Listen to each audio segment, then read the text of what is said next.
Yeah, I gotta get everything This is tweaked. what do you say when you? All right, we are live. There we go. All righty. What is up, guys?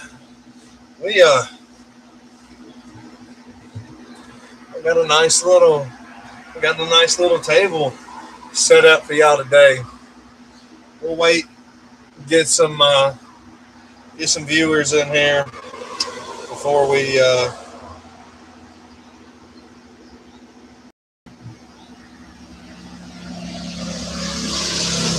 There we go. oh, allow messaging. All right, so I've allowed you messaging. So if you wanted to join in, I don't know how that works. Yeah, I don't know how that works.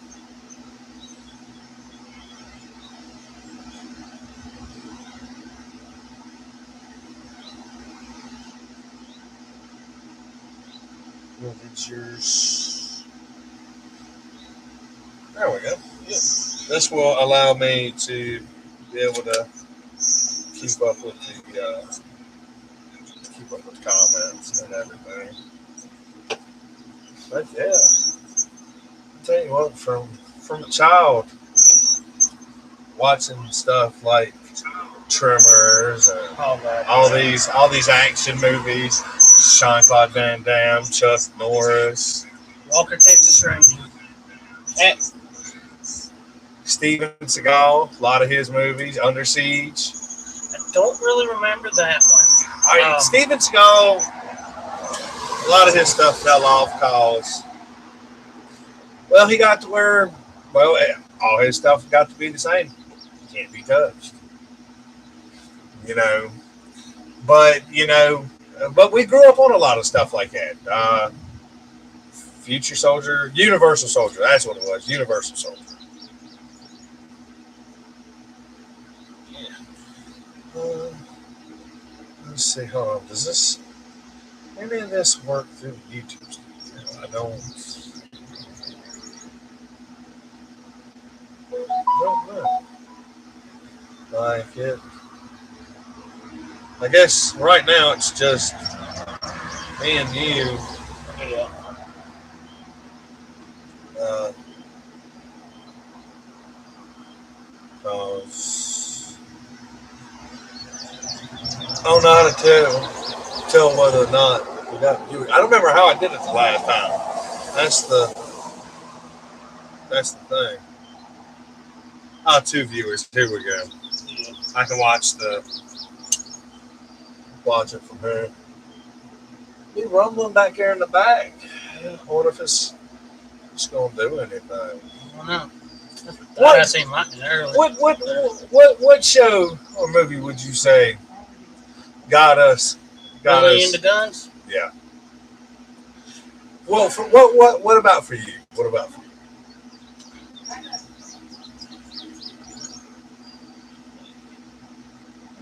Tremors. That got us. Because you seen more. Bert and I can't remember her name. Can one of you fill the cat's water dish? Yeah, we can take care of that. But yeah, Bert's Gun Wall. That was definitely a start. Do you want to take care of that since you're on that side? We'll that'll give us some time to get some more people and I need cat food. all right, y'all give us a couple minutes. We gotta run a couple errands real quick. We'll be right back.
me make sure I got this.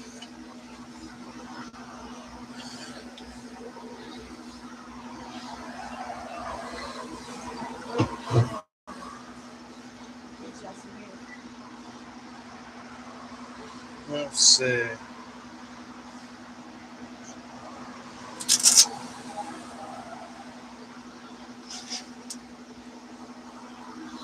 G.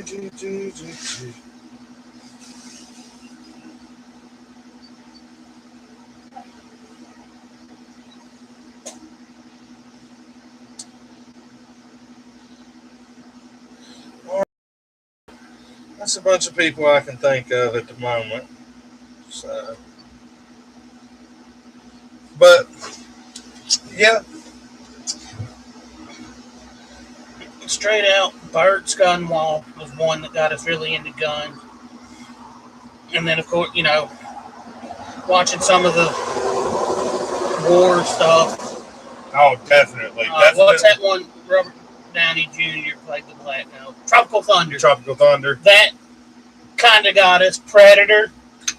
The Terminator Terminator. movies.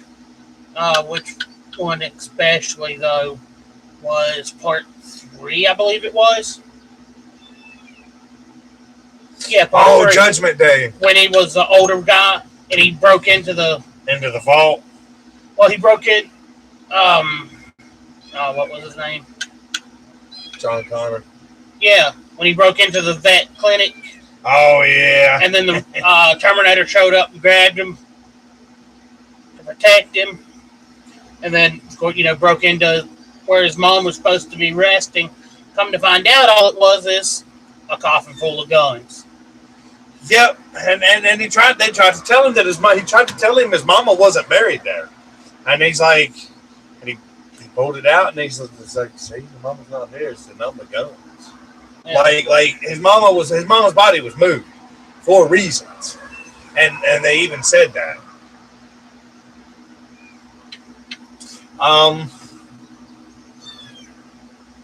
God, this.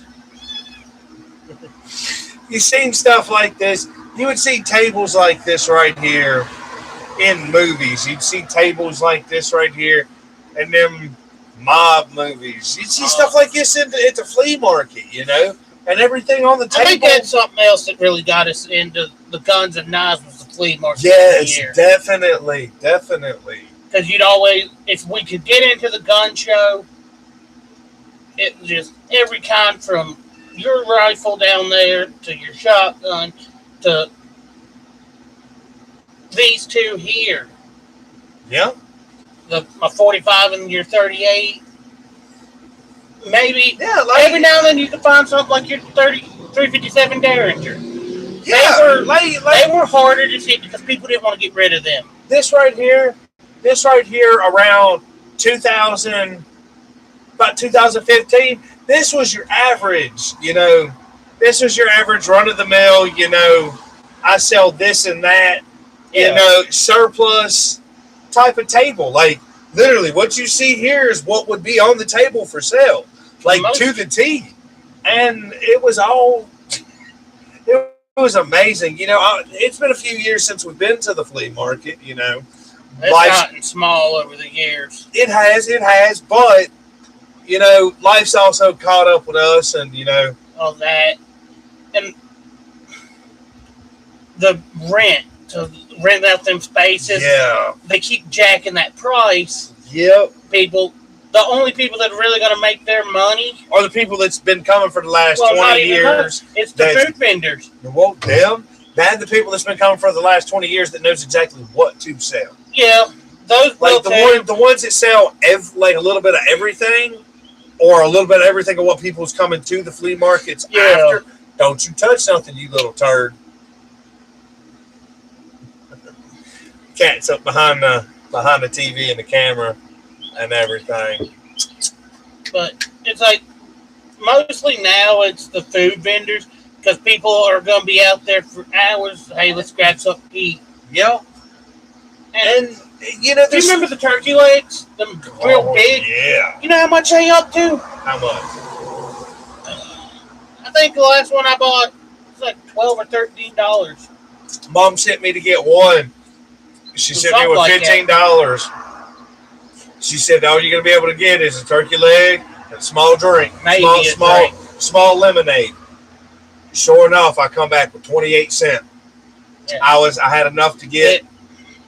It's ridiculous, but also the price of everything's gone up. They got a lot of them. It's not local vendors either. So they got to count. I got to travel. I got to travel back. Are they traveling 500, 600, 700 miles? And some of these guys come from like big places like LA. So some could be, yeah. So they're thinking, I have seen them all right, I gotta go back. What if my tire blows out on the truck? It's going to cost X amount. What if the tire on the trailer blows out? That's going to be X amount. Yep.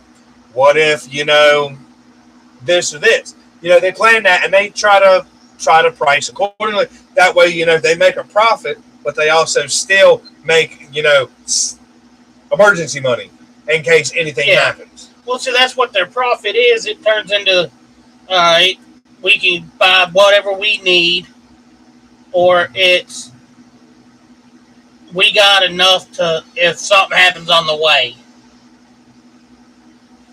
But it's not just that. It's like, how much would it cost to get that giant turkey leg that they buy in bulk? Exactly. Let's see. I gotta. Well, come here, Squaller.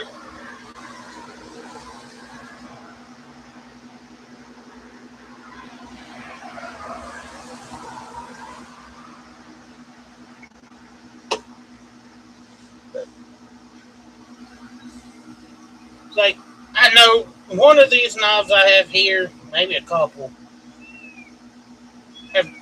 one on the table come from the flea market. And I mean, it's a beautiful blade. What is? Knife that I got in the flea market. I thought maybe one or two up here, but it's just the one. And it's a lady that you had messaged me, hey, this lady got knives that you might like. Oh, yeah. She had the other year I was there, I was standing back and, if I wasn't buying anything I needed to, leave, to maybe scare customers a little, making them feel uneasy. Yeah. But I was debating what I wanted to buy. But I wanted to be out of the way so others could look. So I left for a bit, and I went back and ended up buying something. But she had, at one point, the two swords from Kill Bill, the matching set. And it had the writing and everything on it. Really? Yep. Sorry, I forgot to send it to the page. To the actual company page. Oh, no. So I'm over here.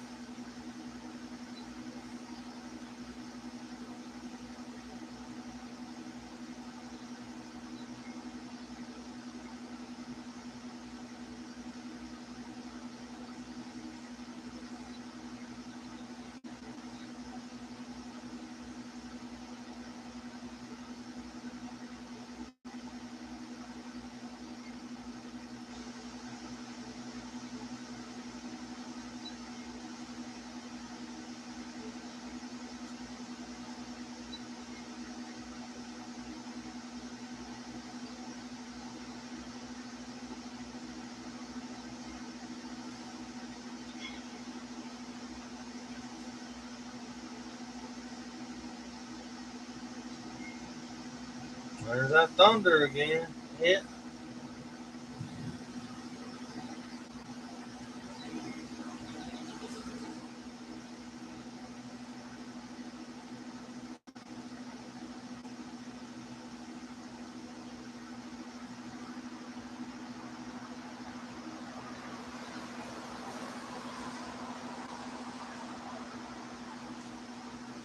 Alrighty. So it is shared there now.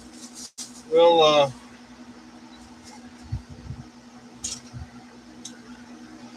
go over and So we're still at 2 viewers. That's okay. That's okay. You know, Still pretty early, maybe. we're still pretty early. You know.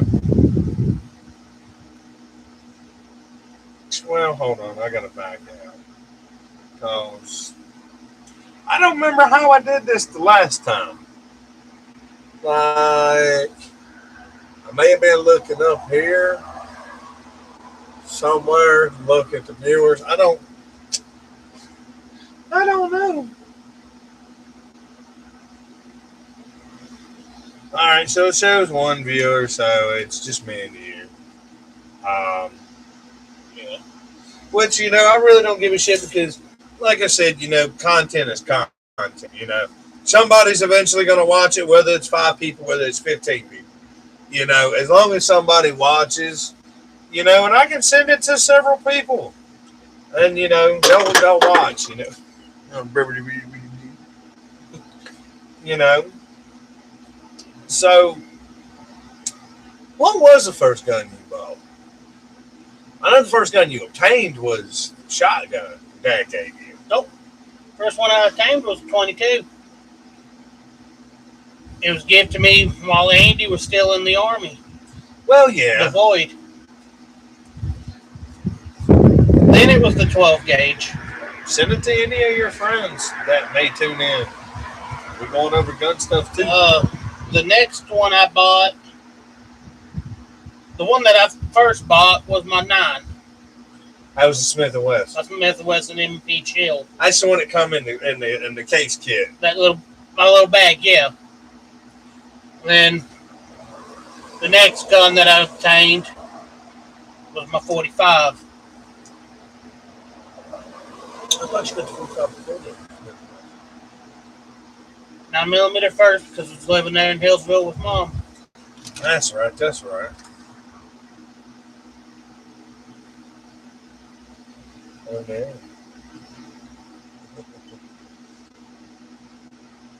But yeah, then it was my 45. The next gun, actually the only other gun I've bought, well, technically I've bought 2 guns.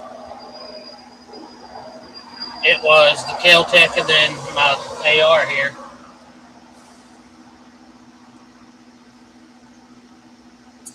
My first. Oh God, my first gun. It was 2014. My first gun that I bought. First gun that I had was 20 gauge shotgun. George bought me. Well, it was like I wanted a bolt action, and I wanted that sniper rifle he had. God, it was a lot like Dad's Mauser and everything. But you know, he was trying to make a profit on it, and you know, he got it for $150, sold it for $375. I mean, I ain't complaining, you know, that was money we needed back then. Yeah. But you know, he ended up getting me that right there. And that was my Christmas gift that year on my birthday. Yeah, I don't remember. Yeah. I used this. I probably put 50 rounds through. I used it when I was staying out in Cowlins. I was watching over Phillips' trailer out there. I remember. I used it out there. Hell, I partied right. I sold our 360 because none of us was gaming at the time. All of us was busy and everything. So, you know. Well, and no, it was gaming, but you needed the extra money. I needed the money for gas, and I told him, I said, I'm out here. I was like, nobody gives a fuck. I was like, I'm gonna hunt. I was like, that's some high protein food. I was like, nobody's gonna say nothing where I'm at. I was like, I've already asked, and I've already asked the law. And they was like, oh yeah, I ain't. Whatever. I'm like, okay. So, you know, he brought me some. I'm mixed, right? Buckshot, bird shot, turkey shot, target shot, buckshot, slugs. I did all kinds of things out there. Then, but my first one was 223. It's bolt action. And ironically, Aaron, Bill and Kim's Aaron. Yeah. He did the same thing I did. Both of us lost our job. We took our last paycheck and went and bought a gun. Yep. I bought a 223. I was ignorant of firearms. I knew I was, a firearm safety. I knew all that, but of what you could hunt with and everything. I didn't know all that, and I thought a 223 at that time you can hunt deer in Virginia. Yeah. Don't get caught doing that. Nor 5.56. Do we got a 5.5? No, we don't have a 5.5. I don't think I have one of the rounds. We don't have a 5. There's some in the living room, I know. Yeah. But, that was my first one. I sold it, and I actually got in at New River Sports. That's what I thought. On your way to Dublin.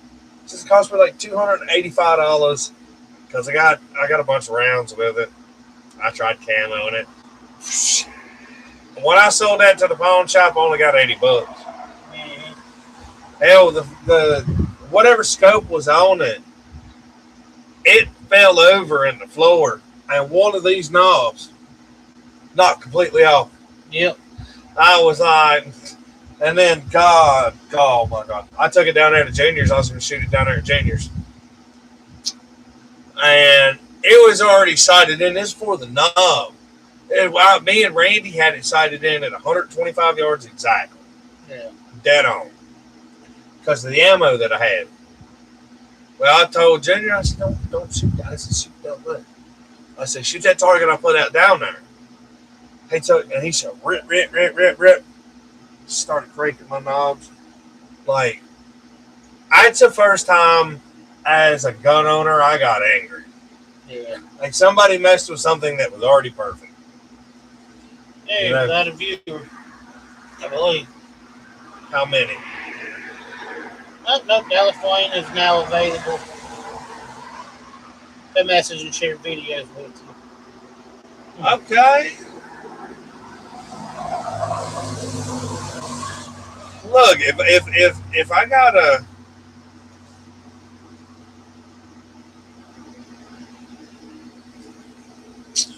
look.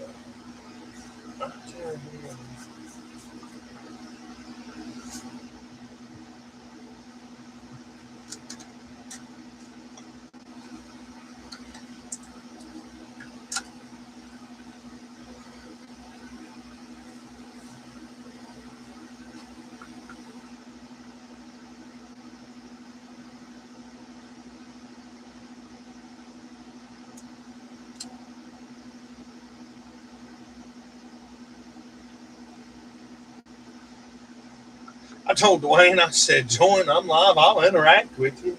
Like, don't be scared. Yep. You do not like sitting up on this table. Might be the blanket. Yeah, I think that might be what it is. Throwing it off balance. Yep. And everything. But a lot of things have changed when it comes to firearms. These two right here, hell, they've been around since like 74, 80, the design and everything, but,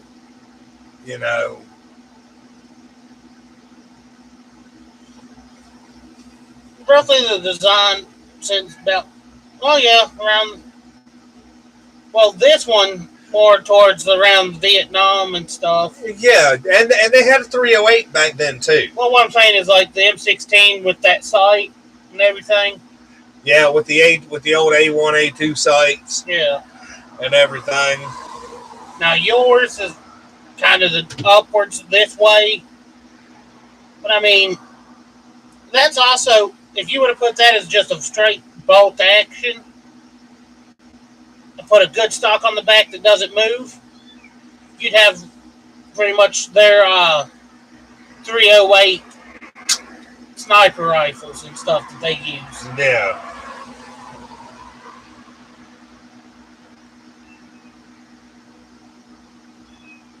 Let's see.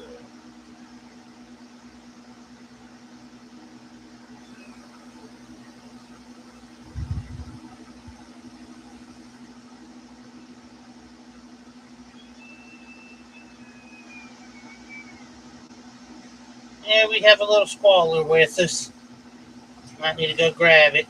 Oh, is it one of the little No. orange ones? Yeah, it's over there by your tripod. It's coming this way. Come here, baby. Come on. Come on, crybaby. We'll throw it up on the table. We'll talk about the cat too. Come on, crybaby. Come on. Hey, Zena. Hey, Zena. Come on, baby. Come on.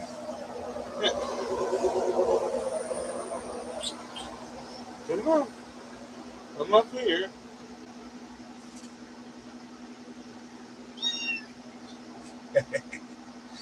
You need the baby. Yeah, uh-oh. You been romping You around? can't come that way. You been romping around outside? You might want to grab your gun. That one's trying to come.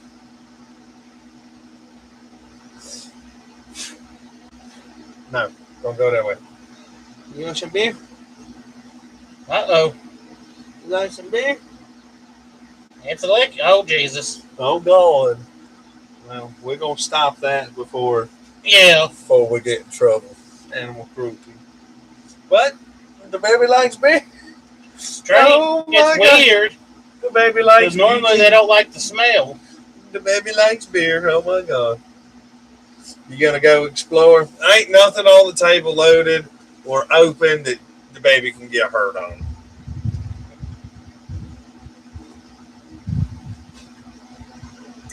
Oh, damn, I'm going to have to go in and add a tag for cuteness and kitties Yeah. afterwards.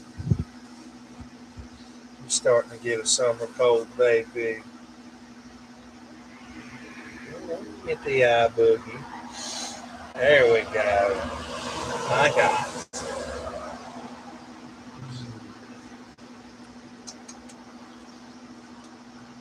And we call this some crybaby because this will come squalling at you till you pick it up and give it some love and attention. And then it'll start swallowing at you more. Sometimes. You can't have that. I'm bear and kittens. Who would ever have known? Don't come over here. No. Alright. Yeah.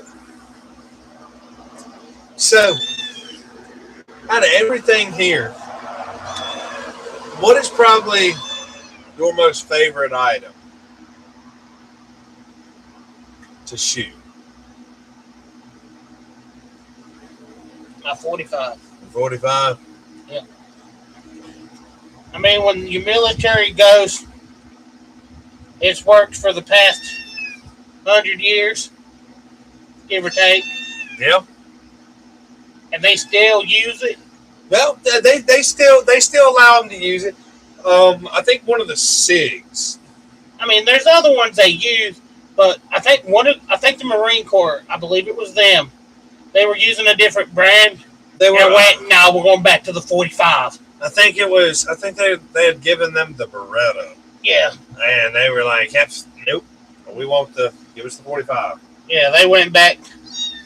They were having issues with it. No one else was, but it's different. Is that what you're after? Yeah, that is. That is. What?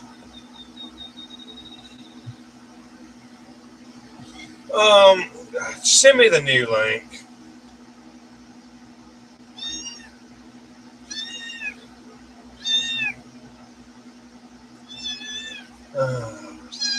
Get on the floor. You can't. Alright, sent to you.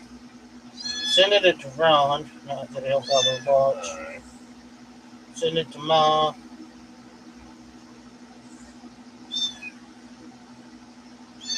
Yeah. Should be sent.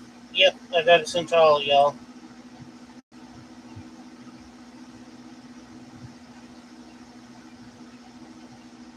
But yeah.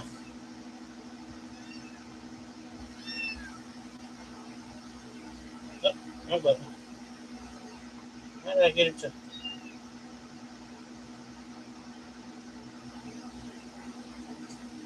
Share the new one.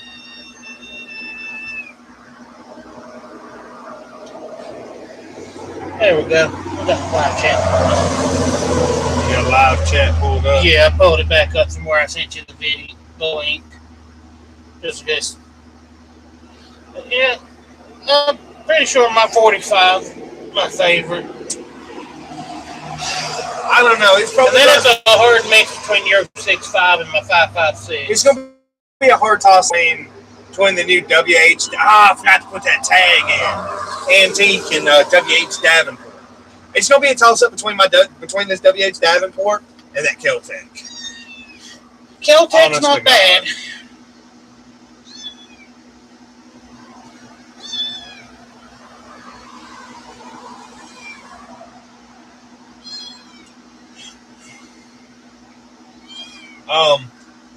The only thing that we've been having issues out of the Kel-Tec is the 32 round mag. Yeah. The 32 round mag does not want to feed properly. Now, if you only put like 6 or 7 rounds in it, it'll feed properly. We tried fast shooting 10 rounds, and one of the cases got spun around and shoved back into the chamber. Yeah, we finally got it out, and it's running fine. But we don't know if it's the mag is not meant for this because of the way this gun. Yeah, I mean, what is it that I'm trying to think? It's the way it ejects. The ejector. Yeah. Stovepiping or. Yeah. Well, instead of having like a standard little bolt that you pull back, it's back on the stock, and it could be that it may need a stiffer. Well, no, can't go stiffer spring because that'd make it even worse.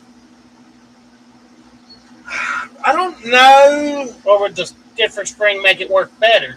Sometimes the stiffer spring works better. Like, all right, so with the FRT that I want to do with, it's not necessarily a stiffer spring, heavier buffer. Yeah. If you could add a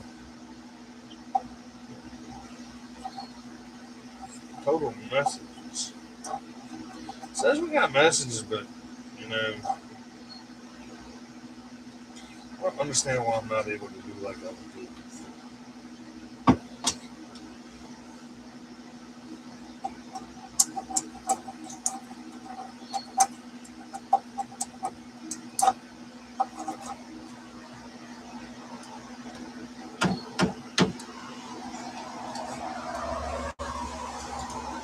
But it's probably gonna be a toss up. Like I figured a stagecoach shotgun and everything would be fun, but I'm gonna tell you what, I didn't understand how fun a stagecoach pistol grip shotgun would be. Yeah. Now, this isn't a original stagecoach. It's originally supposed to be between 21 and 32, but it's still within the legal lengths for the barrel, 18 inches and 28 and 20. It's supposed to be total 26 inches long. It still fits within those parameters. Yeah. I love it. I've shot super heavy 8 target, and I've shot some. I don't think I got any more of handicap. It's supposed to be full power loads, but half the recoil. Yeah. Well, I'm gonna tell you what. 2 of them, when you pull the hammer back, 2 handicap loads feels like a 3-inch mag going off in my Mossberg 500. And I'm gonna tell you what. It's a rocking little thing.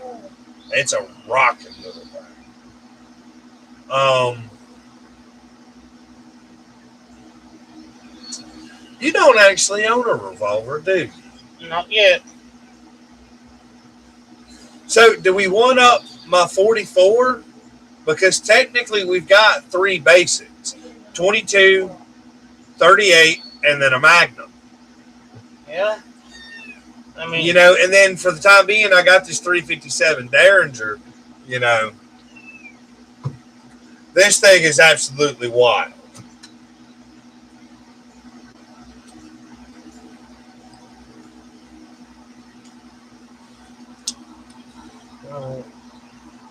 if you can get it to work properly so you can open it. Yeah. All right, so that's roadway, our driveway. None of this is loaded at all. This right here, this thing's actually a fun thing, but it's spicy. It is spicy. It's a Leanad Incorporated. It's they're from Ducktown, Tennessee. Um, like this thing it is absolutely phenomenal. I can't find a whole lot of information about it, but this thing, it's fun. I'm a sucker for recoil. But the first time I shot that, I did a slow mo on it, and that thing about to come out my hands. Yeah, even though it's a Derringer, you try to put two hands. Yeah, you try to grip onto that, because if you got some 157s, 160s, or anything heavy when it comes to 357, now it will shoot 38s. Now the first 38. God, too bad it's Sunday. Because I'm going to tell you what, I would, it's going to be a fun segment. I'm going to have to get us a little target thing put right here so we can do videos and stuff, recoil, and because I haven't tried none of those out of this yet. No, we just done them in this. Because the ones that I got with the 38, they were Norma 38s. The Derringer, it literally, you had to pull the hammer back 3 times to fire. I ain't tried it with these Hornady American Gunner XTPs. Those probably going to be fun in that. Yeah. This mag right here, you definitely got to get it brung in. My buddy Tank, he come up from Curve Right. Give a shout out to him and his channel. He's got a Taurus G3 that works in, because my homie Supreme, that's for his Taurus G3 when he's in town. It's got to get broke in, because right now it's not shooting past loading more than 6 rounds in it. It don't want to shoot properly. That little one's still over here. Yeah.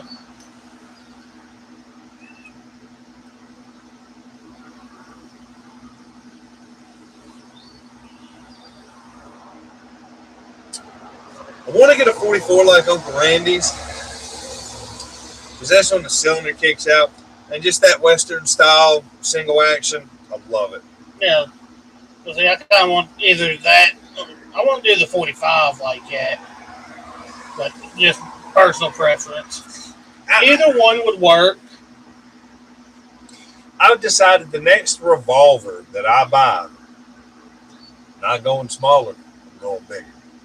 And it's going to probably be the only one I buy. Okay. And unless I go ahead and get a 45 set. I want to go ahead and get that 460. Yeah. That guy was talking about, because they shoot 460, 454 Casull. Yeah. 45 Schofield and 45 Colt. Yeah. And 45 Colt, that's a splendid round, especially if you get something that's properly loaded, not the modern, because the modern ones are low pressure. You get some of the old school. Yeah.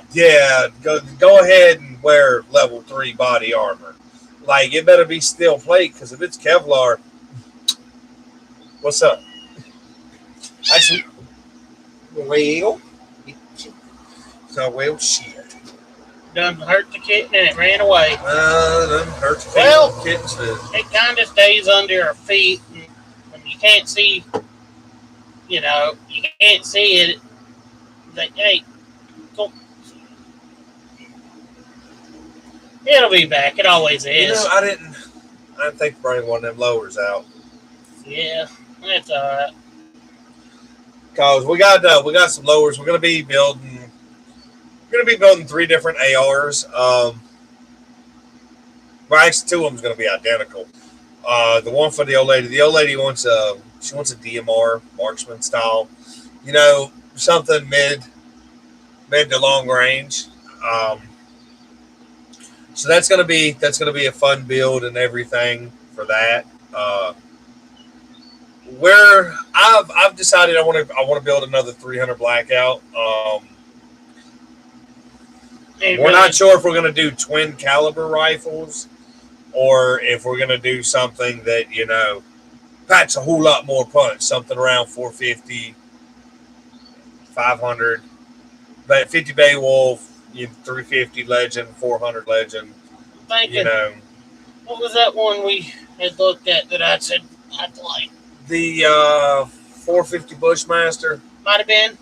The one I told you, the Bear Creek Armory, not Arsenal, Bear Creek Armory, had that hyped up ammunition for. Could be. It's like 2,500. Because you had the 458 SOCOM, and that's but the 450 Bushmaster, and you can get 450 Bushmaster in the bolt action as well. Yeah. There's a few calibers that you can't get, or if you can get it, bolt action, you don't want to pay the price. Like, there's a few more companies that make 6.5 Grendel in bolt action, but early on, it was like $685, $700 just for a bolt action 6.5 Grendel. Mostly they were in AR-15 platform. So there was that. Well, somebody firing off fireworks out there in the background.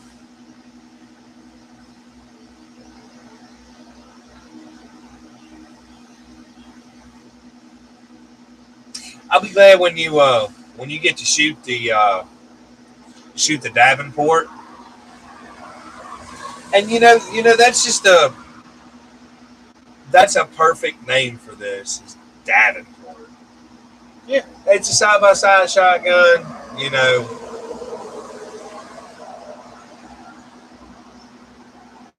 This is actually the second one I own. I own a side hammer, but the stock's cracked on it majorly. This one actually works. Like, I've got some footage and everything I made with this one. I had to go and I had to do some legal research to make sure that, this wasn't something I needed to just cut up, throw in the scrap pile, or if it was something I could steal. And, it's still within legal parameters. I'm going to go ahead and I'm going to fix it up. Like, it's mostly, 100% original. Like, except for the fact that somebody cut about 16 inches of barrel off. Other than that, everything's original. Like, it's matching numbers. Everything on the front stock, the handle, you take it off, it's all matching numbers. Even the barrel's matching numbers, even the locking pin, the screw pin, to be able to take it, break it down, it's all matching.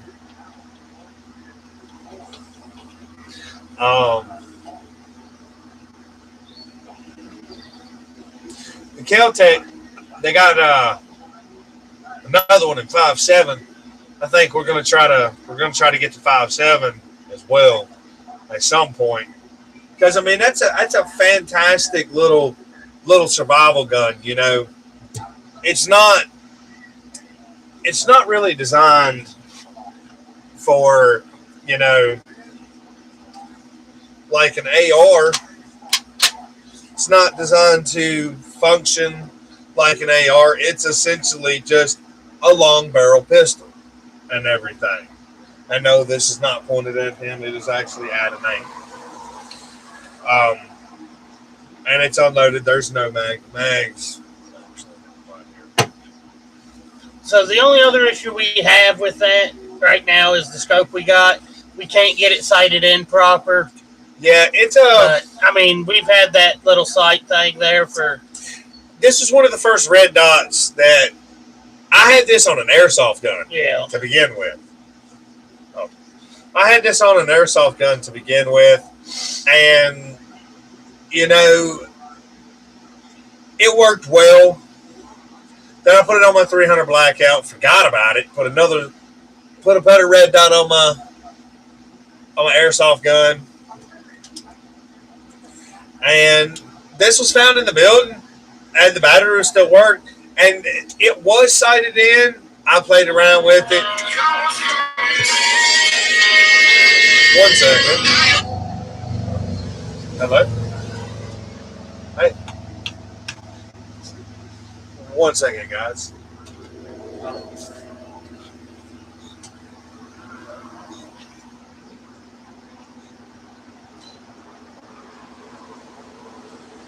You know, like you were saying, it was sighted in. But, just, there's been a little bit thing wrong with it. We can't get it to sight back in. The Kel-Tec, it's a nice gun.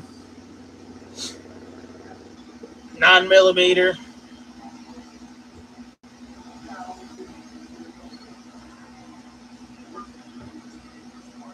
It's good. I'd call it a good camp gun for, like, you know, if you're out camping and you pack it up, you ain't got to worry about, you know, holster on your side, hanging down, getting snagged. You can fold that up, pop it in your backpack, go walking, and if need, you know, you can drop your bag, grab it out, put it up, fire your rounds.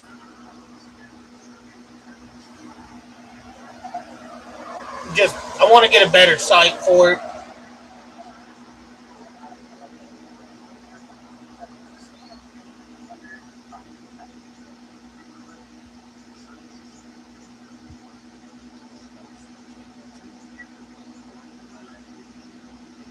And yeah, I'm sitting here playing with a little pocket knife I got. We'll talk about these in a little bit.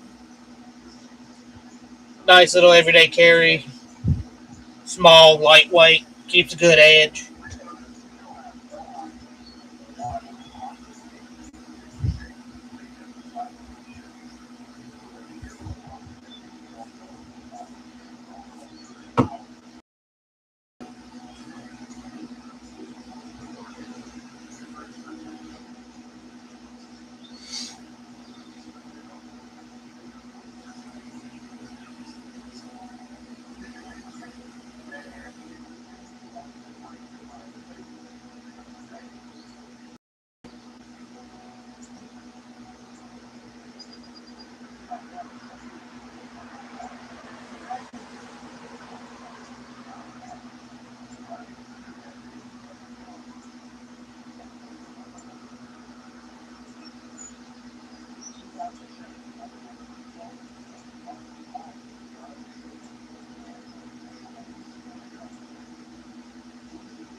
Well, it looked like it was going to rain, but I think it went around us. All right, so sorry about that, guys. So what all did you... Just plain little, you know, it'd be good for camping. You don't have to worry about a holster on your side. You can pop that in your backpack. Exactly. And I just, like I said, I wanted to get a better sight for it. and we will if we decide to actually keep it. Well, For us. yeah, there's. Now, if we just use it for something to leave at the house, like, I won't worry about it because it'll be point blank safety thing. The main vehicles that's going to be driven is going to be the Durango, the car. If we get the car fixed, yeah. The truck. And the truck. And your Jeep. See if I can get it going again. We'll be able to get it. So, but me and you, we're going to have an EDC and probably, the ones that we build will probably be what stays in the four-wheel drive. Yeah. Then, I've been leaving the 38 in the van because where I've been driving and everything. That's one of the beauties about the great state of Virginia, Yeah, you just got to watch where you keep it. Exactly, Well, you had been for a little bit there's a big no-no where you had it in the door. Yeah, but over where I just go from this county to the next county, they don't give a shit. Because as long as you don't get pulled over. Yeah. But eventually that won't matter because we'll all get a concealed carry. Yeah, we'll all have a concealed carry and everything. But usually I just toss it in Mom's pocketbook. You walk up to the door. First thing you're going to see other than my ugly face is a revolver and a woman's pocketbook. On top of.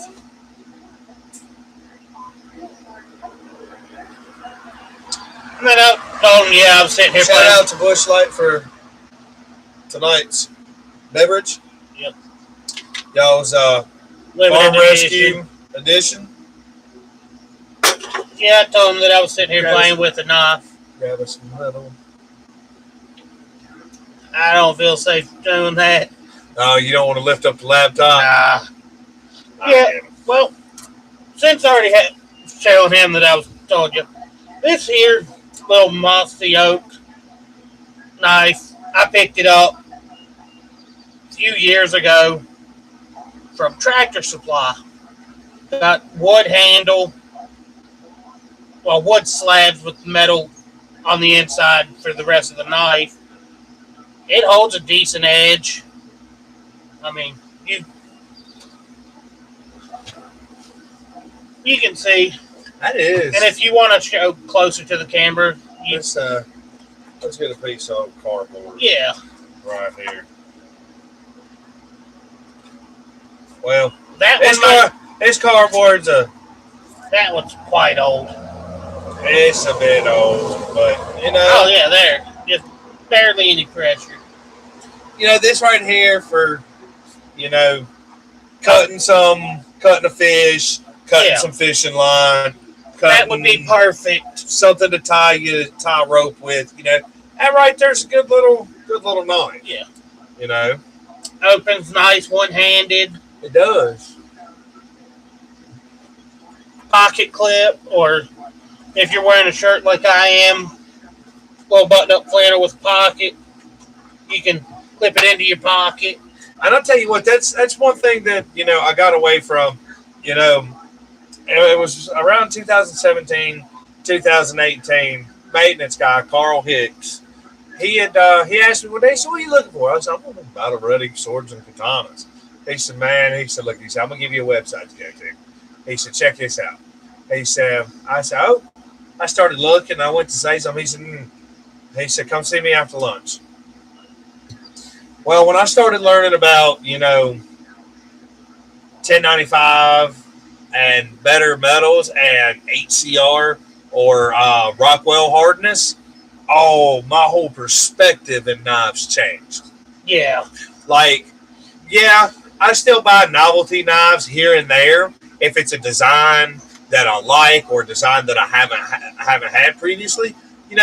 I'll get those. Yeah, your stainless steel, they're decent, but you're gonna have to constantly resharpen them after using. Exactly. Stainless steel has been one of those ones that your first day using it, you cut for ages that day. The next day you're gonna have to sharpen it before you do anything. Yeah. And you'll cut a rope and then have to sharpen it again before you can cut a piece of paper or meat. Well, I'm gonna toss you a knife. Alright, so the one I just tossed him's the camo version. Slightly different hand grip and everything. These are Mossy Oak brand. And you press down on a little thing on the back of the blade, and your blades come out. What these are interchangeable blades. I have extras. That one has a gut hook. I think I got a bone saw or some kind of saw. They came with And what it is, these are your deer processing set. Yeah, I think each one of us got one. Got a set the first year we were here. Because y'all came over for Mom Christmas. and Dad. Well, Dad had already had a set. Because him and Nicholas had a set already from Hillsville. And this was probably... The rest of us got it. And I mean, you can carry this as an everyday knife if you want. You can. That's what I had this one set up for. This one. That one, I finally changed it out to the gut hook. Or it was another one. I ended up finding out that I had 3 of these. It was 2 black and the camo. I think one of the black ones had the bone saw in it. Now, this is not something that you're gonna walk up. You're gonna jab into somebody repetitively. You know, this has a very specific use. You know, it's meant for scanning and cutting your meat. That's one of the things that I had learned. You know, when it come to knives later on was, you know, each knife type has a specific use. You have novelty knives. You have wall hangers. You have cheap everyday carries, EDCs, as they call them. You know, you have those. Like that one there in the front. Yeah. That's one of them. Both of them. One's more of a novelty look. It would be better for a fixed blade and a little bit bigger. You know, as a novelty, you know, every day, you know, I want something, you know, just what if I got to cut something? What if somebody needs to cut something? You know, that would work for it. Something like this right here. You know, it's got a blade to be folded. It's got I think this is what they call a drop point tonto. You know, Bowie tonto, something. You know, something like this for, you know, somebody that's not, you know, into guns, into knives, you know, just want something, you know, that's a little sturdy, got an edge, you know, in case they need to, you know, cut something to keep in it's a little in the vehicle. Thing. You know, something to keep in the vehicle, you know, your friend always riding with you, hey, you got a knife, you know, boom. There you go. And then the one that was beside it, would it be another little cheap everyday carry? Yeah.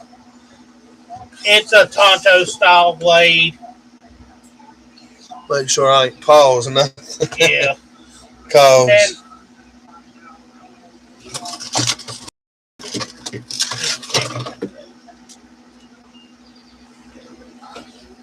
you want to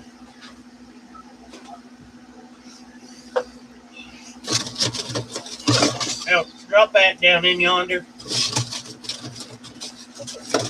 Let it get cold. Yeah. He's putting our big jug of tea in the freezer.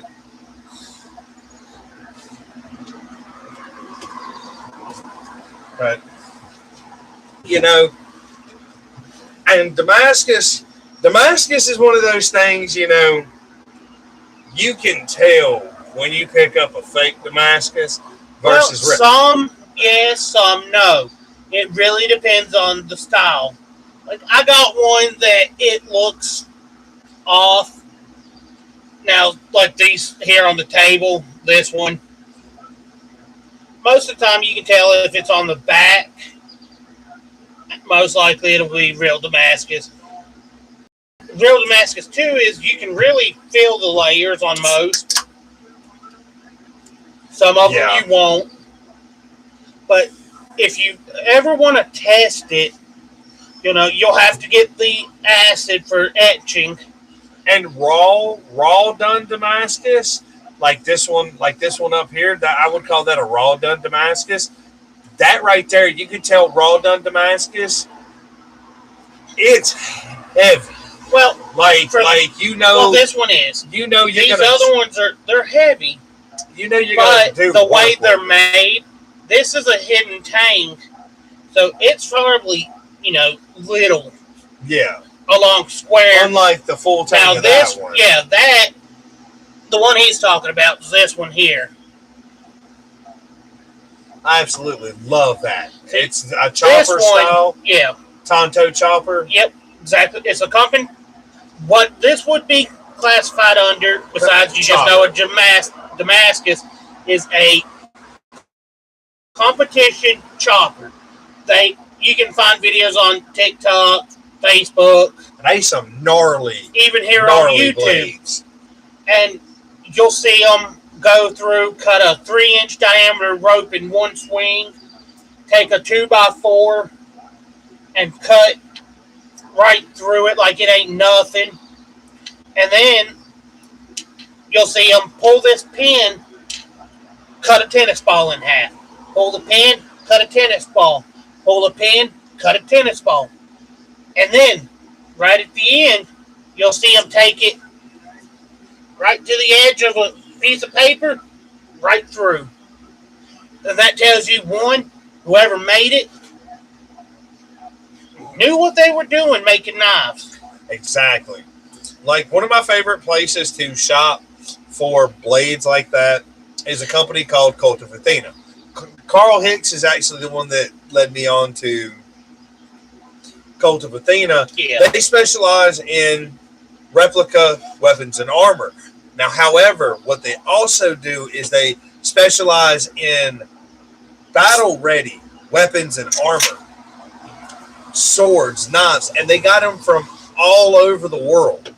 Egypt, Asia, Europe, America, early America, African, Indonesian. Like, well, most of them are going to be, over Europe to Asia and Europe over to there. Japan, Caribbeans and stuff like that. The American, they kind of took some of their styles the rapier, from previous. The rapier is what went down into the cavalry sword. That's what led into the cavalry sword that the Marine Corps still uses today. That's ceremonial. And the ceremonial sword it's really based off of 15th, 16th, 17th century rapier. Yeah. So,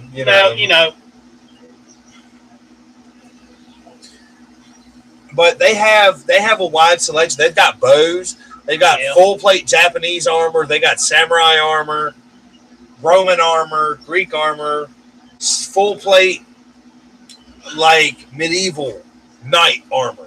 And it is absolutely amazing. Like, I love it. I love it. But going back to, testing your Damascus, if you're willing to, what you'll do is you'll take your grinder or some sandpaper and you'll sand it till your blade just looks silver, standard blade look. And then you dip it back in acid for a little bit. 15 seconds should be long enough. Yeah. But, the longer you hold, the longer it sits, the stronger that pattern looks.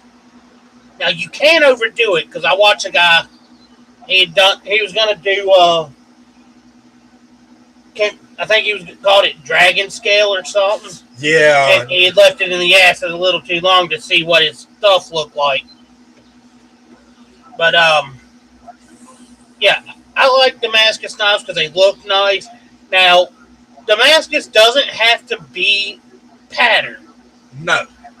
That, like these here that I got, this one, and the other one I showed you, they're patterned Damascus. It's meant to show you the different layers, what they look like. Now, I could take and make a knife like this as a Damascus, because all Damascus really is layered steel. Yep. Which is technically what katanas are. Yeah. What it is Damascus is the process of folding and stacking the metal. Yeah. Now, Cult of Athena, one of the companies I fell in love with inside of Cult of Athena is a company called Devil's Edge. Devil's Edge is a Pakistani company. Now, when you think of Pakistan blades, you think of layer forged, which is layers of metal stacked on and then press forged together. No. Or laser cut. No. Well, I think most people would think of laser cut stuff over other, but anywhere can do Damascus, and like you said, the press forged. Yeah. It would still be considered Damascus, but if however many stacks they done up, so if they only done 10 different pieces stacked, that's only 10 layers. Yeah. If they would have cut that into, draw it out, say 2 foot long, cut it into 6-inch piece. Well, I won't go 6-inch pieces, and then restack that. Each piece is 10 layers on top of it. So at 2 foot 6 inches gives you what, 4 pieces? I think my math's off. All right, so 24. No, yeah. Yeah, give you 4 pieces. So that's now 40 layer. And the more that you cut and stacks, the higher your thing. Now you can't get to the point that you can't. It's like the penny a day, a double dip. Like it's just like if you take one layer, if you can take one piece of metal, one single piece of metal, you fold it one time, you now have 2 layers. Just keep you folding. fold it again, you now have 4 layers. So it goes one. You do the penny a day. Now the more layers that you add, so if you take 4 pieces of metal, press them together, and then you fold that shit, you just went from 6 to 12 layers. And now your 12 is going to go 12, 24 to 24, 48. You got to remember. If you start with 4 pieces, you draw those out, cut it in half. You stack it, you're back at 8 now. Yep. If you cut it in half again, you got 2 8 pieces. But you can make it jump higher if you take, instead of cutting it just in half, cut it into 3. Yeah. So that's going to be 8, 8, 8 stacked.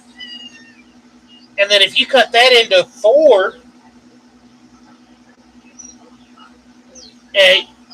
your number will jump a lot faster for layers than if you were cutting individual.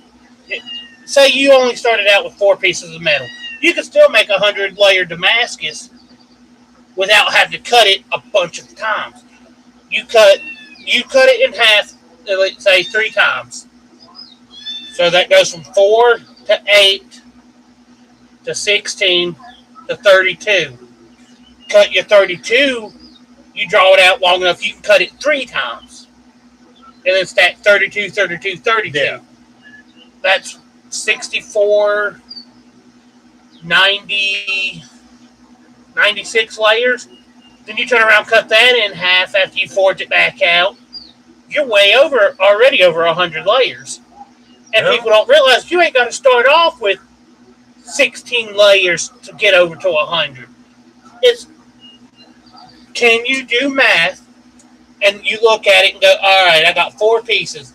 We'll draw these out, cut it in half, reforge them. Yep. Do it again. All right, we're at 16. You could go, all right, we'll draw this out and we'll start it and we'll cut it into 4 pieces or 3 pieces. Just change how many layers. You start 4 layers, just cut them in half up to so many, and then cut them into 3s after.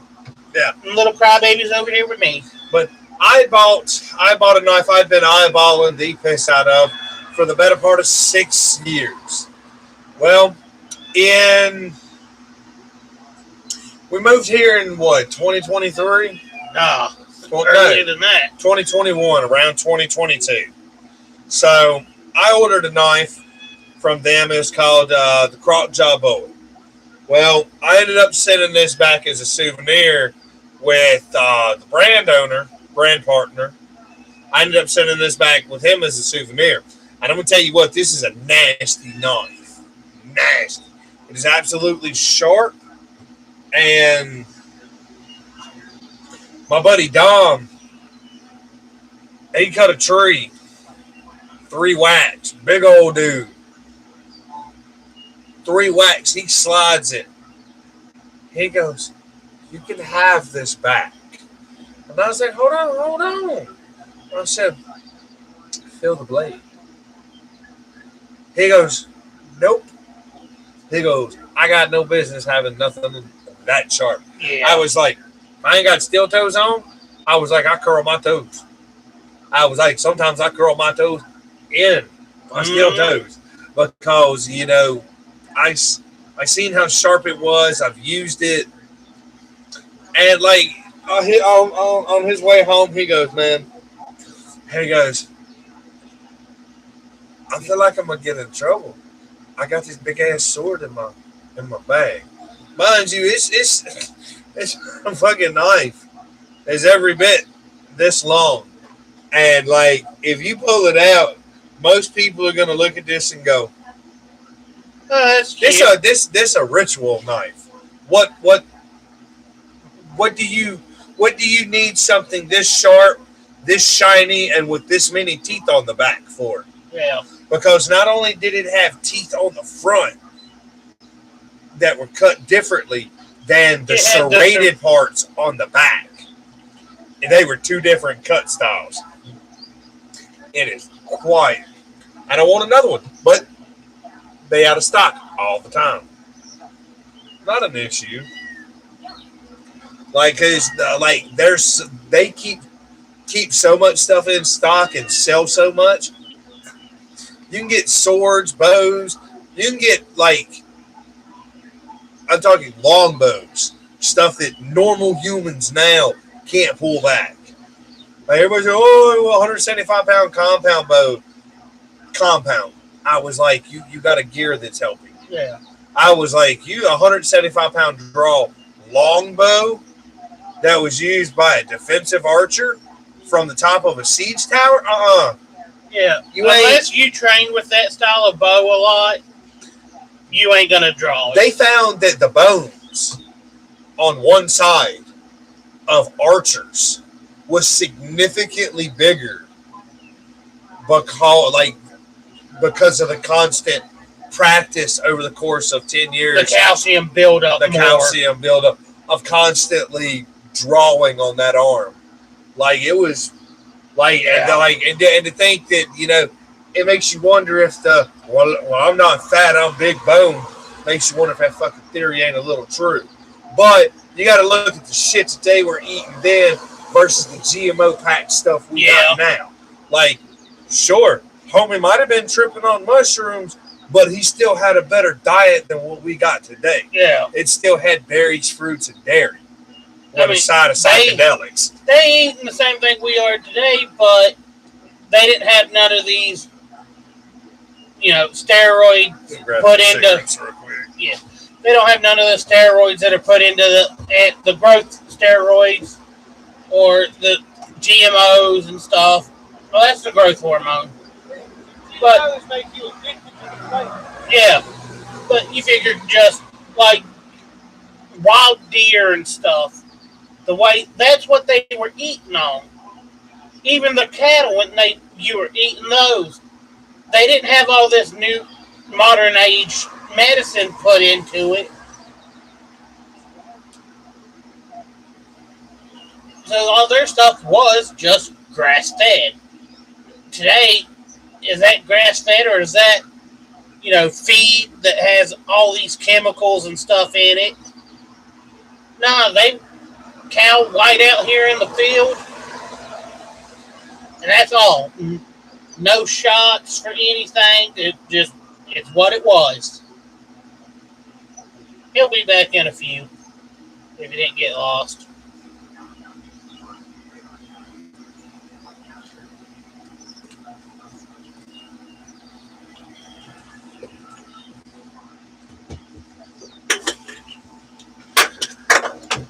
Now, for those of us that love anime, I'm not going to tell you what it is.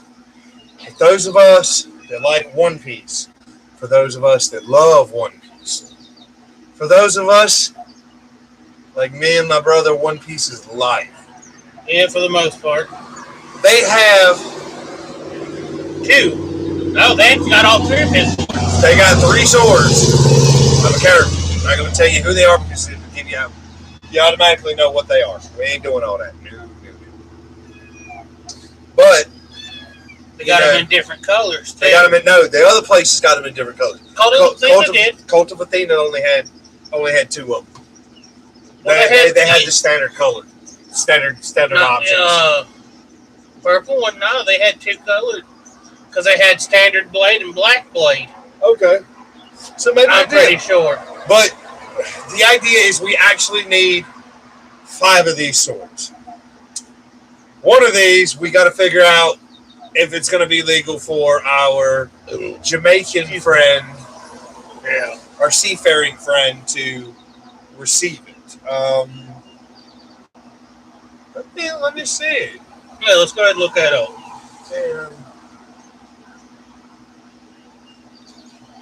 And yes, y'all do see a sword here on the table. I bought this from a pawn shop. Oh, well, let's see what he's got to say. So, swag, I'm going to tell you what. It says Cult of Athena ships international, including to Jamaica, but because they do not offer automated overseas checkout, I need to contact them directly. So I'll have to get all your information so I can send you a very, very special gift. And I'm going to tell you what. This will be a gift from the white man of America to you. Like, I give you a lot of hell in the clan, and you give it back. You give it back, do you? You know, as that friendship for, pushing 7 years, and you're a One Piece fan with us. We're gonna do that. So I'm gonna have to contact them and get in touch with them, And the real reason why I say 5 is because 2 of them is going to be wall hangers, 2 of them is actually going to be used in videos. Yeah, like we've done with this one. This one bought from pawn shop. I think around $60. And it's actually relatively sharp, and it seems to be full tank. Yeah, like it's really heavy in the handle. And we'll pass it that way so you can see. It's got a nice. Go ahead and hold it. Rotate it so they can see the. Yeah. There's a it's dragon. Got a nice dragon pattern on it. Go ahead and grab it. And there's one also, a dragon here on the scabbard. Scabbard's a little scuffed up, but there's dragons on both sides of the blade. And it's actually extremely sharp. So, Yeah. And we found it, and it ranges, depending on where you get it, it can range anywhere from $120 to $200. But for a pawn shop find for something that, could potentially take a finger off. Oh, yeah, that's taking a finger. Now, other body parts, maybe. As long as you hit joints, yeah. But as far as, if you were to try to cut someone in half, no. Yeah. Now, I don't know if you've ever fell in love with a rifle caliber. My favorite has always been 30-06. My first bolt action rifle, high caliber. They'll say 223 is high caliber. Yeah, not really. It's high caliber is going to be, well, I guess I can take deer and bear down. I call high caliber. I guess it is. 223, 5.56 are.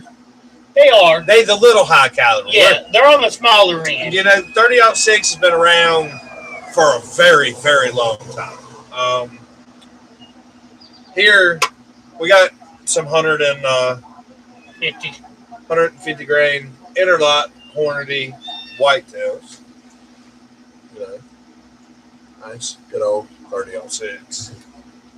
You know, I love that. You know, there was a gun store up in around Woodlawn.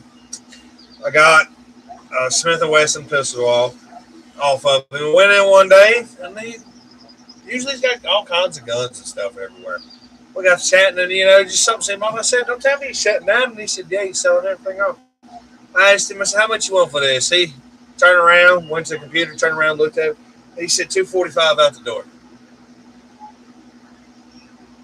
$245. It's a Mauser Model 96, but it's been rechambered and rebarreled and sporterized and 30-06. And I'm going to tell you what, I do not like shooting anything over about 160 in this thing. Because even though it's got a rubber butt pad, this thing gives a wallop. I shot 180. I had 185s. I shot 3 rounds out of it. I gave the rest of them to my uncle. I told him, I said, it's too much for that little thing. Like, that thing, it's like shooting my 7mm. My 7mm, now that's another one. If I want to get out and I just want to feel some raw power, that's probably the biggest thing I got other than 3-inch mag, double lock butt. Like these things got a whop. They really do. We got my mutt rifle up here in the back. This is my 6.5 Creedmoor. It's a Gen 1 PSA upper. Unfortunately, I'm going to have to change out the upper receiver to a Gen 2 because I've got a makeshift charge handle. It works. Well, I can't get parts for it, and I need the bolt for the back. Every time I shoot this thing, I get an eyeball full of gas. And, well, I'm right-handed, but because my eyeball decided to give up on me, I shoot left-handed. So I get an eyeball full of gas all the time. So I'm gonna upgrade it to a Gen 2 upper from BCA. So shout out to them. I love this. I've probably put 200 rounds through this thing. I love it. The first thing I did, we'll lift it up. So originally it came with an 18-inch barrel. Well, I changed that out. I asked my buddy what kind of profile. He said heavy bull. I picked out the length. I wanted something long for long range. And then my mom, she picked out the spiral flip. So it's a 28-inch, number 5 spiral, heavy bull from Excalibur. $560. So I'm going to have to throw all this on another upper and everything. But the Gen 2 upper is going to work a whole lot better. A lot of people dog on Sight Mark. I'm going to tell you what. I've had this since 2020, and that optic has been on the rifle's been dropped, knocked over, been sitting, been shot, dropped off the tailgate, and this thing has still held zero. And this is a 8.5 to 25 by 56. It's second focal plane. I wish it was the first focal, so I could have but we deal with what we got, and I love it. I got this on sale. It was usually about $263. I got it for $183 through Walmart, so $193 after tax and shipping. They said it was free shipping, but when I seen the tax and the tax was like almost $20, I knew better. I won't dumb. Yeah. Because the scope ain't weigh that much. When I got the package weight was like 1.2 pounds. And it won't vary a lot. And I love this. This is probably one of 2 wood guns that I own, other than, well, actually now I own 4. I own this one and 3 shotguns. Yeah. But only 3 of the 4. I'm not counting the Derringer because that's not a whole lot of wood. It's just in the handle. Like it's not got a wood stock, wood furniture. You know, just like even if I put a hand grip on the 44, I would count that one because it's bigger. Well, then I got 5, but I've only got 4 that's functional.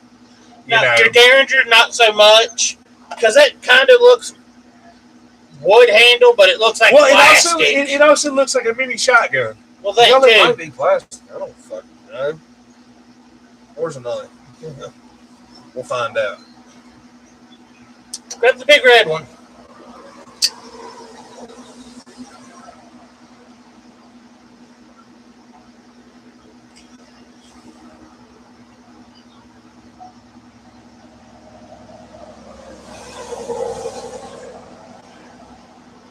Plastic. Yeah. That's a weird test, but ADHD texture, and just a little sliver, it's nothing like this right here.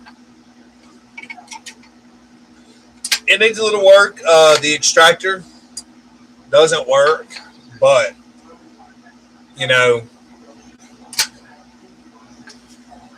and you can both hammers or one hammer at a time.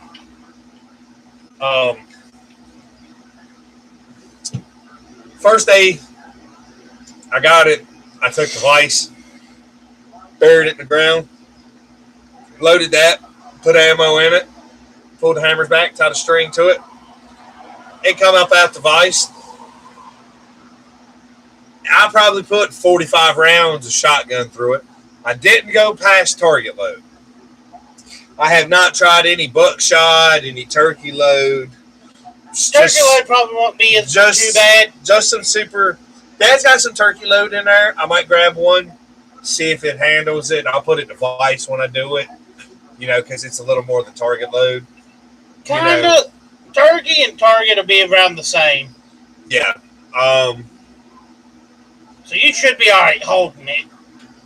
Now, I'm going to tell you, this one right here, my 44. I love this. I love it, but I hate it. I should have listened to Mom. Mom told me, said, before you go out, buy that, shop around. I paid $675 for that. 2 weeks later, I found it on Bud's Gun Shop for $425. Yeah, talk about mad. Boy, I was mad. But it was a life lesson. It was a learning experience. It's when I learned to shop around and everything. And, due to Virginia's legislation, we made a last-minute decision to pick up, 3 more lowers to be able to build 3 more rifles, This one we didn't build. I bought this one. Yeah, that's a fully built Smith&Wesson M&P 15 5.56 NATO. They put a nightstick, flashlight, and a hollow sun. Not sure exactly which hollow sun. I know it's a red dot. I don't know if it says if it's a 1, 1.5, 1.8, or whatever it is. Might be on the other side.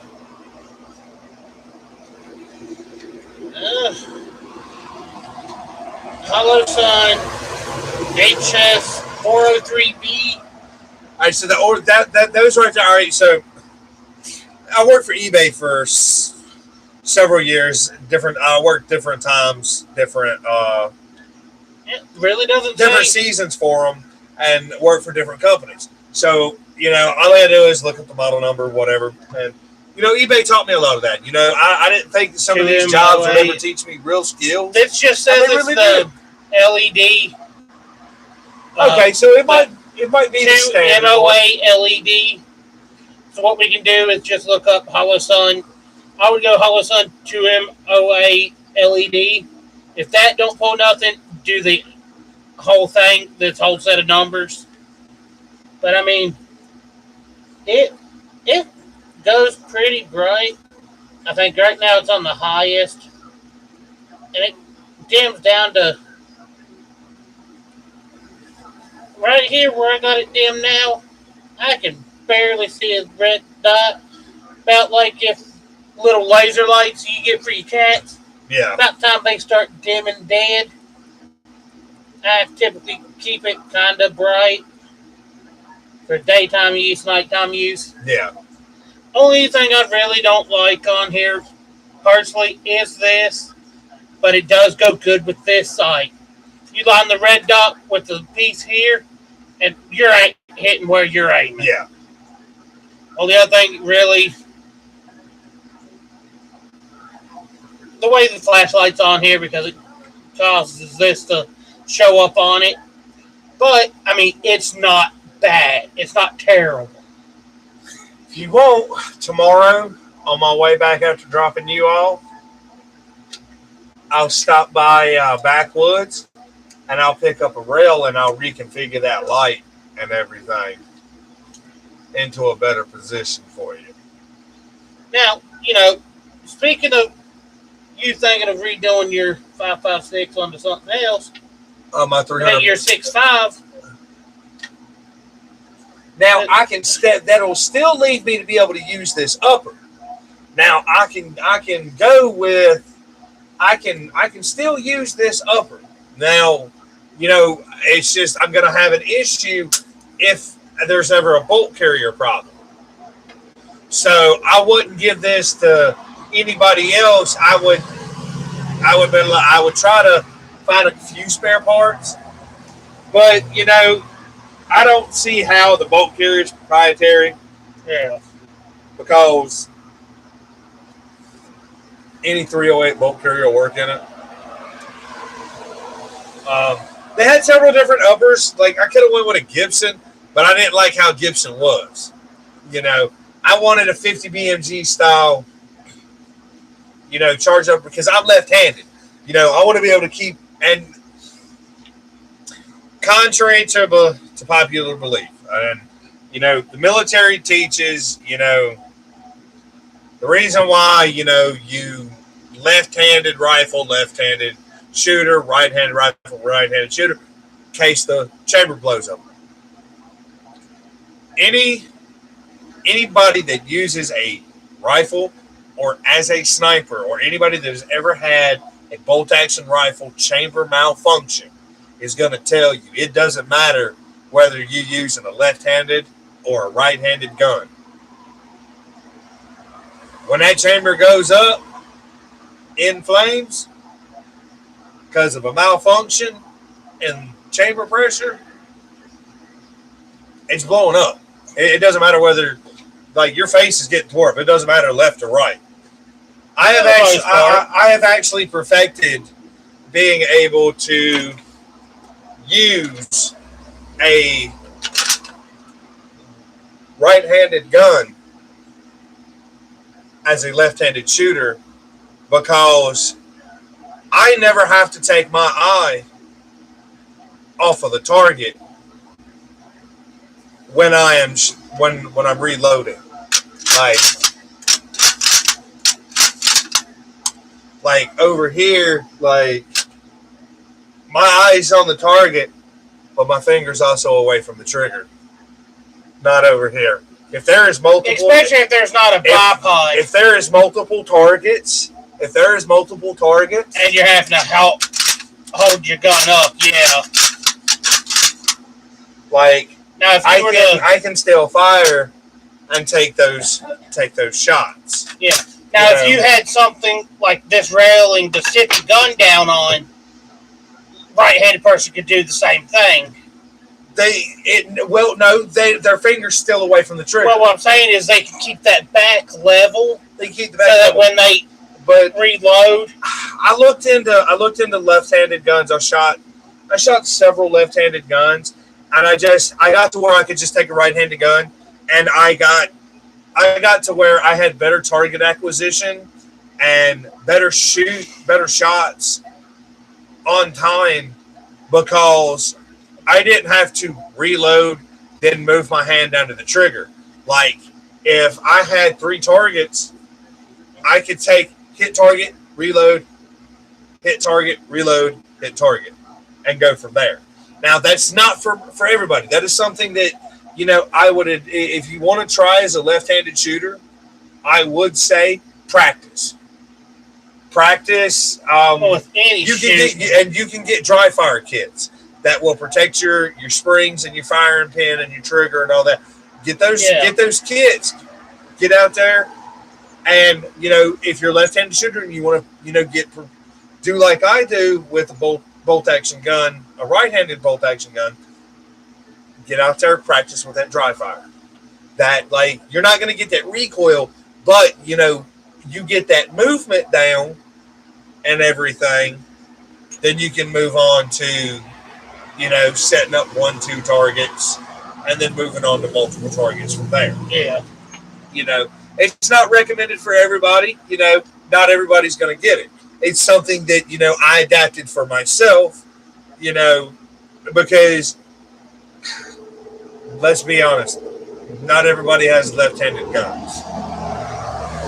Yeah. And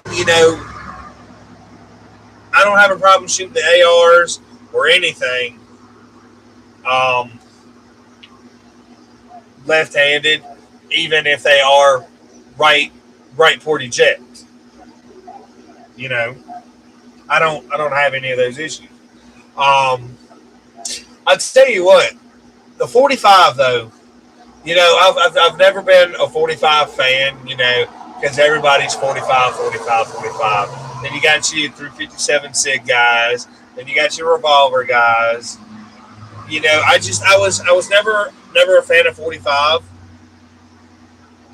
But I will say this one right here and the ammunition that we have been shooting that he currently has, all I know is it's that right there is an absolutely phenomenal firearm, for Rock Island.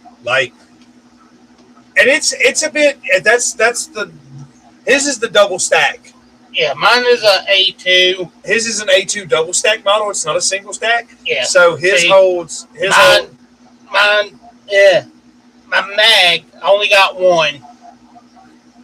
Yeah, we're trying to find some more mags for it. All I need to do is I can go to Medgar, or however you pronounce it, and I can get it, or I can actually go to Rock Island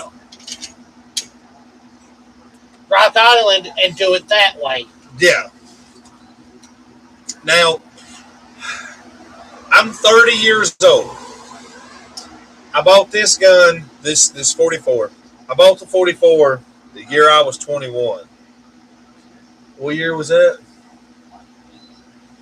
I don't know. I turned 28 this year. Let's see. It's actually in a few days.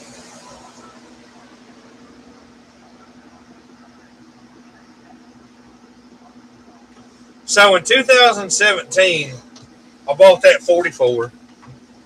I was dead set. I wanted a 44. Yeah, let me. You want one? Yeah. I wanted a 44. I shopped around, and at the time, I wanted a Ruger. So I wanted a Ruger Super Blackhawk, like my Uncle Randy, simply because it was that Western look. Well, I ended up with this battery right here. It's a Taurus model 44 Magnum. So it's the M44. 6 rounds. It's got the 6.5 inch ported barrel. I absolutely love this. When I call Taurus and I give them the serial number to this, they go, "How can we help you, Mr. Franklin?" I have had this that long. The only thing that is wrong with this is double action does not work at all. I took this for some reason. I took the cylinder off to clean it, like I always do. With the cylinder back on, double action quit working, just out of nowhere. Taurus says, "Does it still work?" I was like, "I can fire it in single action all day long.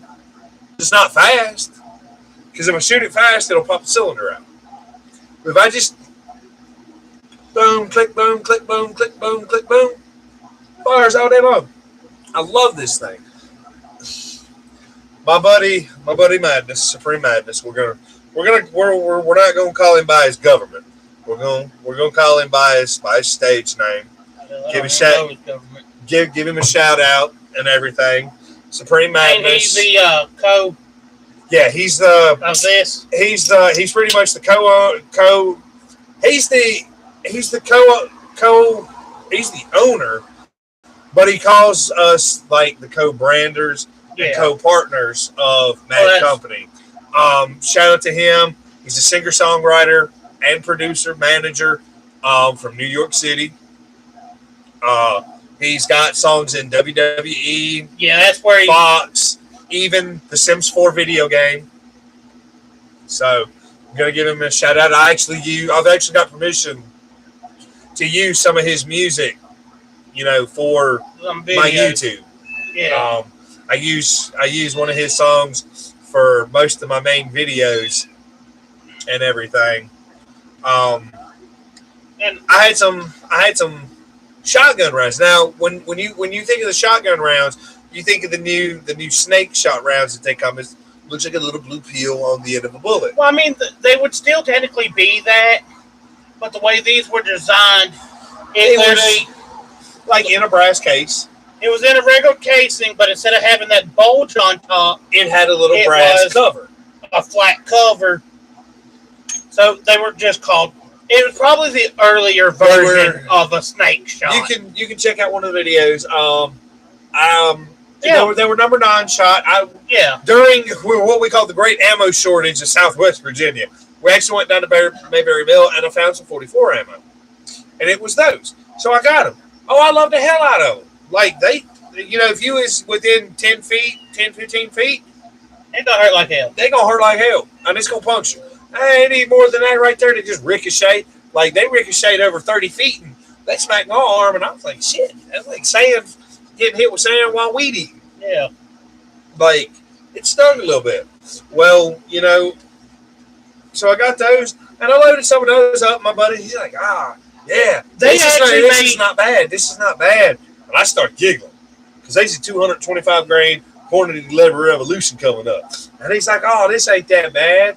And then the next round, what the hell was that? I was like, that's what we call a big boy round. That was the one where you had a bunch of different rounds. Said, hey, this is a snake shot. It was 2 of them. No, it was 4 of them. I thought I had another round, but I didn't have it. I couldn't. Was it just 4? It was 5. It was 4 snakes, 4 of the snake shot, and 1 225. I thought you had 6 rounds because the other one, he's like, that one's not that bad. After you said I thought you had 100 grain or something. I may have to go back. We'll have to go back and watch that video again. But yeah, he pops him off. He's like, oh, that ain't that bad. And then that big round, boom. He's like, the hell was that? Now, my boy Tank from Curve Right, we're gonna give him another shout out. And I'm not sure if I know him. I don't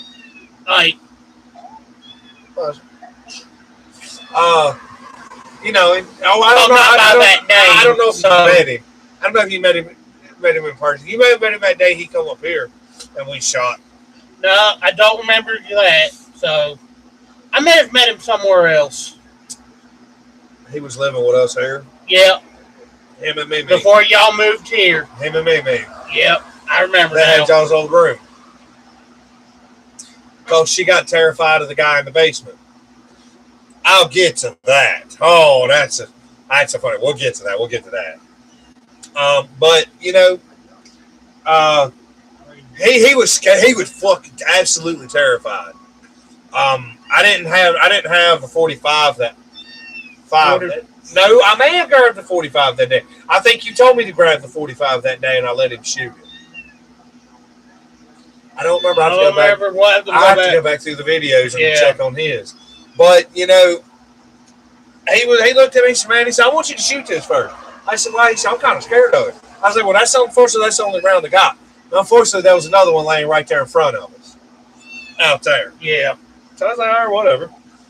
Well. Took and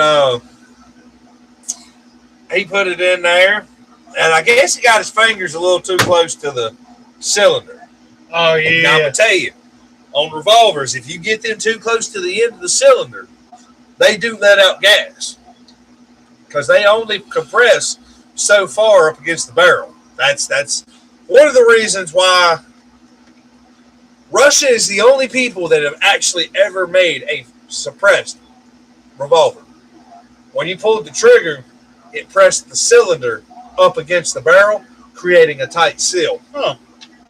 I want to find one of them. I want to see how they work. Yeah, that would, Taurus, get on that. Get on that. I would love to test an integrally suppressed 44 Magnum. Hell, anything, really.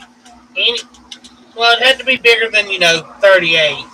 But like 44, even if they make a 45, something that, I meant 357, not 45. Yeah, 357s. See, 38 would be a good one to suppress. Yeah, actually. Because of where it's already not going as fast as 357. Yeah. And for long we may have to turn the porch light on so y'all can see us. We ain't gonna keep y'all past probably 9:30. So y'all got 24 minutes. Well, probably not that long because we still got to get dinner. Well, that's why I said 9:30. Yeah. We won't keep y'all too long. We'll finish up. But when he shot that thing, words out of his mouth, he shot damn. Like he won't expecting that thing to grab a hold. Like it's got both recoil. It'll grab you both by the front and the rear of that gun. Now, for a special video that I want to do this winter, I'm gonna get him, and I'm gonna get my buddy. I'm gonna get Tank, and I'm gonna get Supreme.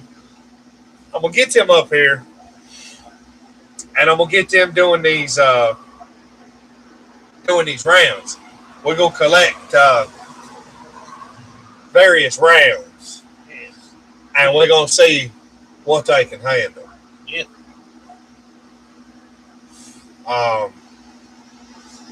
We got a couple more things coming to the channel. I know we're looking at another one. We're looking at another double barrel. Because honestly, as this was pushing 139 years old, so it's honestly not safe to shoot buckshot out of it. But there is one at the local pawn shop. I'm not going to say names or where it is, because I want nobody trying to get this damn thing out from under us. Yeah. But they've got a couple.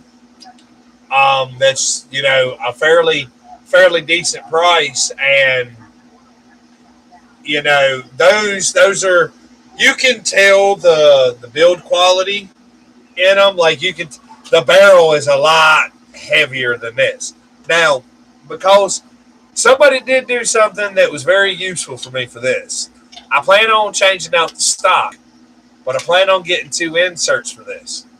It's 12 gauge to 45-7. I plan on turning this into a double barrel rifle. That's what this one's primary use is going to be, because it's already got an 18-inch barrel. Yeah. So it'll work out perfect because those inserts are 18 inches long, and this barrel's 18 and like 3/4 inches long. So it'll work out, and I'm really excited about that. What have we? Because this actually might end up being earlier because we went over a lot of stuff. Oh yeah, I'm a 6'5". So You're using what, nozzlers this time? These are nozzles. They're 140 grain hollow point boat tail. I know you can't really see and everything, but I got one right here in my hand. So there we go.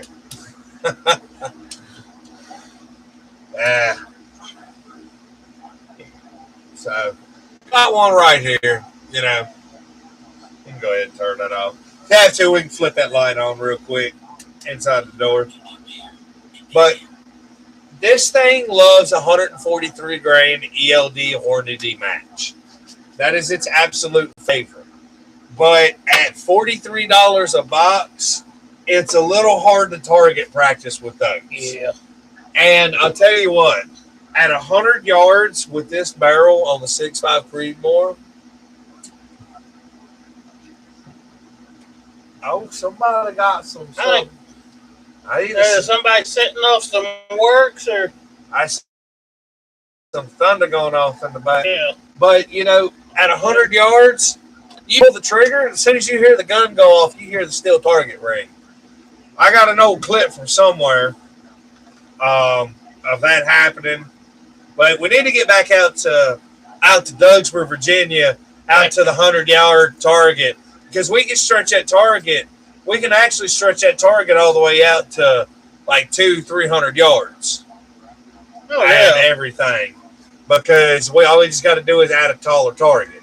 Well, Because of where that one goes down, just put a post and put change kind of where we're standing. to do that as well. Well, it's already gotten dark on us. We still got to eat. We hope y'all have enjoyed this video. If y'all want to know any more, if y'all enjoyed this, y'all want us to do more, we have more items and stuff that we can go over and everything. You know, we live out in the country, so, you know, there's times we can do straight up live videos, you know, of us shooting and everything like that. You know, we got a lot of peace out here, you know. Oh, that's just somebody playing with fireworks. We got some fireworks going off in the back. Well, like I said, guys, we ain't going to bother with the lights. It done got dark on us. We've been on here for a good minute. So, like I said, I hope y'all enjoyed this segment. Yeah. And, again, be mad, stay mad.